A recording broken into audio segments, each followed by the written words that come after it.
उन्होंने राजा जयसिंह को ही सौंपा और उसके लिए स्थान चुना दिल्ली का राय सिंहासन। राजा जयसिंह ने धातु के संयंत्र बनाकर कार्य आरंभ किया, परंतु उन्हें परिणाम संतोषप्रद नहीं लगे। अतः उन्होंने दीर्घाकार पत्थर व भवन निर्माण सामग्री से एक बड़ी वेधशाला बनाने का निर्णय लिया। 15वीं शताब्दी में समरकंद के खगोल विज्ञान में पारंगत बादशाह उलूदीन ने बनाई। अत्यंत सुनियोजित तरीके से उन्होंने पश्चिम से प्राप्त दस्तावेज व अपनी खगोल शास्त्र व ज्योतिष की जानकारी के आधार पर आमेर से कुछ दूर कालकटोरा झील के पास एक गुप्त स्थान पर अपने प्रयोग आरंभ किए। इस प्रकार न केवल दिल्ली की वेधशाला बनकर तैयार हुई, पर साथ ही जयपुर में भी वेधशाला का निर्माण हुआ।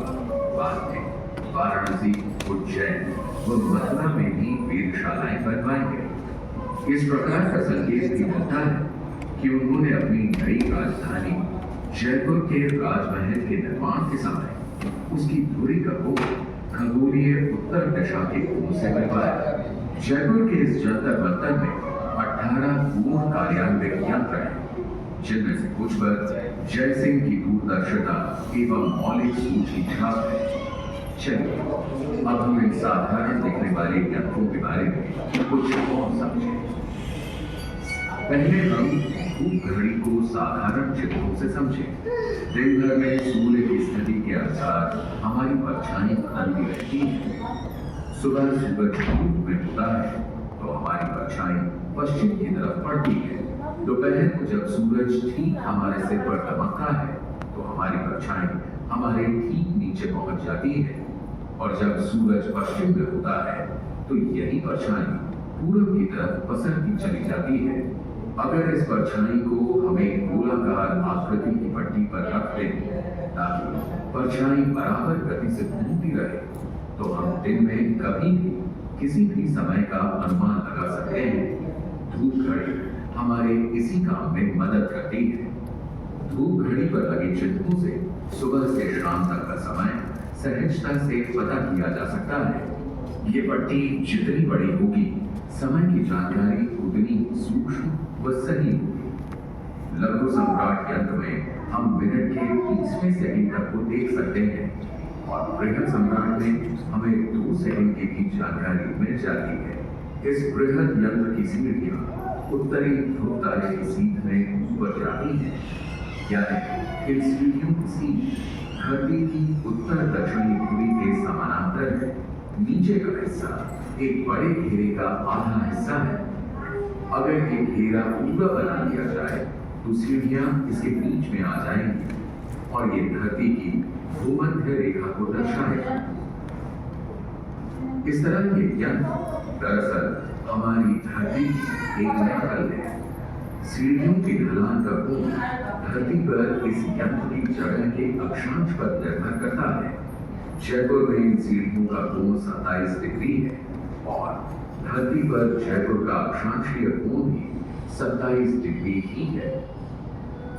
हमारी धरती भी अंतरिक्ष का हिस्सा है, जिसके आकाश मंडल के तारे एक गोले में बिखरे हुए प्रतीत होते हैं। इसे हम खगोलीय गोला कहते हैं। हर राशि के लिए एक अलग यंत्र है, और इन यंत्रों की सहायता से हम इन राशियों की आकाश में स्थिति का अनुमान लगाते हैं। इन्हें हम राशि वलय यंत्र कहते हैं। हमारी 12 राशियां सूर्य के काल्पनिक मार्ग पर होती हैं और आकाश को 12 बराबर भागों में बांटती हैं। रात के अंधेरे में हमें इस राशि पट्टी के सिर्फ एक भाग की राशियां नजर आती हैं, और दूसरे भाग की राशियां सूरज के उजाले में छिप जाती हैं। साल भर में सूरज जैसे जैसे सभी राशियों के सामने बारी बारी आ जाता है, वैसे वैसे हम बाकी राशियों को भी रात के अंधेरे में देख पाते हैं। इससे हमें महीने और साल पूरे होने का हिसाब भी मिल जाता है। धरती की धुरी पर घूमने के कारण दिन में ये राशियां हमारे ठीक ऊपर आ जाती हैं।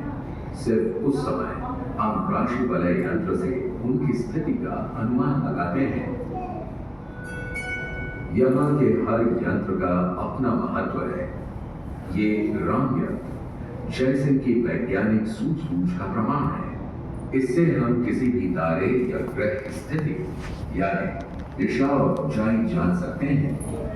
सही गणनाएं देने के लिए इसे 2 भाग में बनाया है ताकि इनमें खड़े होकर आसानी से गणनाएं की जा सके। समझने के लिए सूरज का ही उदाहरण ले लीजिए। दिन भर में सूरज की स्थिति के अनुसार राम यंत्र के शंकु की परछाई की दिशा और लंबाई बदलती रहती है, जो एक समय पर एक ही अंत पर दिखती है और हमें सूरज की स्थिति का प्रत्यक्ष माप दे देती है। इस यंत्र में 2 पैमाने हैं। एक पैमाने पर उत्तर की ओर से दिशा मापते हैं और दूसरे पैमाने से हम जमीन से उसकी ऊंचाई। इसकी सतह सपाट होने के कारण परछाई बराबर गति से नहीं चलती। अगर इन्हीं सतहों को एक गोलाकार रूप में ढाल दिया जाए तो हमारे पास एक समतल सतह आ जाती है।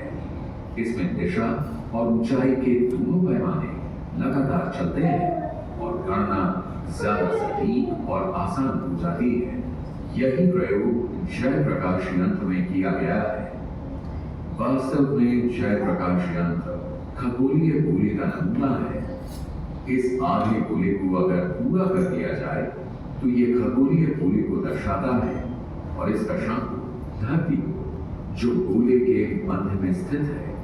इस यंत्र की मदद से की गई गणनाएं खगोल की वास्तविक स्थितियों का प्रतिबिंब होती है। मानो खगोलीय गोले को उल्टा करके जमीन पर रख दिया गया हो।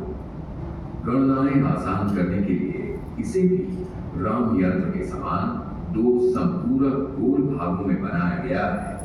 जयप्रकाश यंत्र जंतर मंतर का सबसे पूर्ण यंत्र है, जो राजा जयसिंह के अपने नाम के अनुरूप है, जिसकी मदद से हम सभी गणनाएं कर सकते हैं। या यूं कहिए कि सम्राट यंत्र, राशि वाला यंत्र और राम यंत्र की समस्त विशेषताएं मानो इसी एक यंत्र में समा गई है। इस यात्रा में हम सफल बनने के लिए आपका बहुत बहुत शुक्रिया।